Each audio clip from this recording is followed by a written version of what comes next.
Video में सरकार से एक सीधा सवाल है कि भाई जब बाकी एग्जाम्स में एज रिलैक्सेशन है, जैसे कि हो गया एसएससी में एज रिलैक्सेशन है अच्छा खासा, रेलवे के एग्जाम्स में भी अच्छा खासा एज रिलैक्सेशन है, हमको 30 से 32 ईयर्स तक देखने को मिल जाती है। स्टेट एग्जाम्स में भी हमको अच्छा खासा एज रिलैक्सेशन देखने को मिल जाता है। ठीक है, तो भाई बैंक वाले एस्पिरेंट्स ने, बैंक वाले स्टूडेंट्स ने क्या गलती करी है? वो लोग भी मेहनत कर रहे हैं, ठीक है। बैंक एग्जाम्स में एज रिलैक्सेशन क्यों नहीं है? ये भाई बहुत बड़ा सवाल है और ये बहुत बड़ा मुद्दा है, लोगों को प्रॉब्लम हो रही है इस चीज से, ठीक है। वीडियो में किसी भी इंस्टीट्यूट के लिए नहीं है, ठीक है।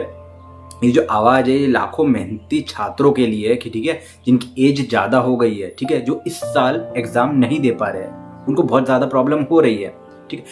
सपोज करो तुमने ग्रेजुएशन के बाद तुम्हारे 2 साल निकल गए पेंडेमिक में, ठीक है, और एग्जाम तुम्हारा पोस्टपोन हो गया, ठीक है, रिजल्ट आने में थोड़ा सा डिले हो गया, मान लो, ठीक है। अब तुम्हारी उम्र 27 साल हो गई, ठीक है, 27 साल हो गई। उसके बाद 1 साल और निकल के मान लेते तुम्हारी उम्र हो गई 28 साल। तुम्हारा एग्जाम नहीं निकल पाया 27 में, अब 28 साल उम्र हो गई तुम्हारी, ठीक है। तो अब तुम रेस से बाहर हो गए, फेल नहीं हुए हो तुम, कमजोर नहीं थे, ठीक है, कमजोर नहीं थे, सबका एक बार में नहीं निकलता है, सिर्फ ना उम्र थोड़ी सी ज्यादा हो गई है। तो क्या ये न्याय है? क्या ये इंसाफ है? थोड़ा सा रियलिटी चेक देखो, हार्ड फैक्ट्स देखो। सरकार एक बात आपको साफ समझनी चाहिए कि भाई बैंकिंग एग्जाम्स में वैकेंसी जो है, देखो, रेगुलर रही इरेगुलर रही, उस चीज पर हम लोग नहीं जाते हैं। नोटिफिकेशंस लेट आया, टाइम पर आया, उस चीज पर हम लोग नहीं जाते हैं। कोविड में टाइम अगर किसी का बेकार हुआ या फिर किसी का कोई भी प्रॉब्लम हो गई, उसने तैयारी लेट चालू करी, तो उस चीज पर हम लोग नहीं जाते। भाई पॉइंट है कि उस बच्चे की गलती क्या थी? भाई वो फॉर्म भरने गया, वहां पर लिखा गया एज ओवर। देखो कंपैरिजन देखो भाई, एसएससी हो गया या फिर रेलवे हो गया या फिर स्टेट का कोई भी एग्जाम हो गया, ठीक है, अगर इसमें डिले हुआ, उसकी तैयारी में डिले हुआ, तो उसको एज रिलैक्सेशन दी जा रही है। कोई अगर कैटेगरी वाला है, एससी एसटी या फिर ओबीसी में भी 3 साल है, तो उसको एज रिलैक्सेशन दी जा रही है। भाई बाकियों को, जनरल वालों को क्या दिक्कत है? सबको दे दो, ठीक है। देखो कैटेगरी पर अगर आप नहीं भी जाओ तो भी आप देखोगे ना, तो एज रिलैक्सेशन एक जरूरी चीज है, ये जरूरी फैक्टर है। 27 के जितनी नहीं होते, कई बच्चे डिसाइड नहीं कर पाते इस टाइम तक। जब वो डिसाइड चालू करते वहां आ जाते हैं, भाई आपकी एज ओवर हो गई है, अब आपको सिर्फ पीओ के लिए पढ़ सकते हो, तो आप पीओ के लिए अगर निकाल सकते हो तो निकाल लो। क्या ये चीज सही है? नहीं, सीधी सी बात है भाई, नहीं। एक चीज इमेजिन करो, चलो मान लेते हैं एक चीज इमेजिन करो, अब तुम हो, ठीक है, तुम्हारी खुद का एग्जाम्पल ले रहा हूँ, बैंक में अगर तुम सिलेक्ट हो गए, ठीक है, एक हॉनेस्ट ऑफिसर बन गए, मिडिल क्लास बैकग्राउंड से हो आप, ठीक है, आप एक मिडिल क्लास बैकग्राउंड से हो। भाई ग्राउंड रियलिटी क्या है? ग्राउंड रियलिटी समझने वाली है कि भाई बैंकर, लेकिन एक सिस्टम ने ना आपको मौका ही नहीं दिया, मान लेते हैं, लेकिन अगर आपने ये एग्जाम निकाल ही नहीं पाए आप कभी, तो फिर क्या होगा कि आप कभी ये जो आपने सपना देखा अभी, जो मैंने आपको इमेजिन कराया, कभी होता ही नहीं पूरा।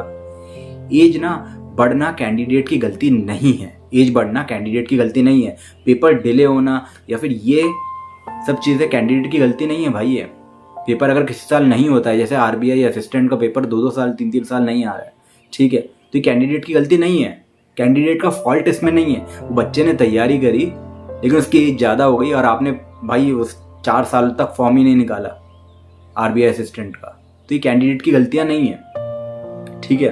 तो ये एस्पिरेंट को इस चीज का भुगतान क्यों करना पड़ रहा है? क्लियर अपील है गवर्नमेंट को। इसमें देखो कई सारे लोग, जो लोग वो डिजर्व करते थे वो सीट को, वो लोग नहीं आ पा रहे हैं भाई। तो ये कोई कैंडिडेट ना भीख नहीं मांग रहा है, ठीक है, ये वो डिजर्व करता है भाई वो सीट को, तो वो अपनी डिजर्व वाली चीज को ही मांग रहा है।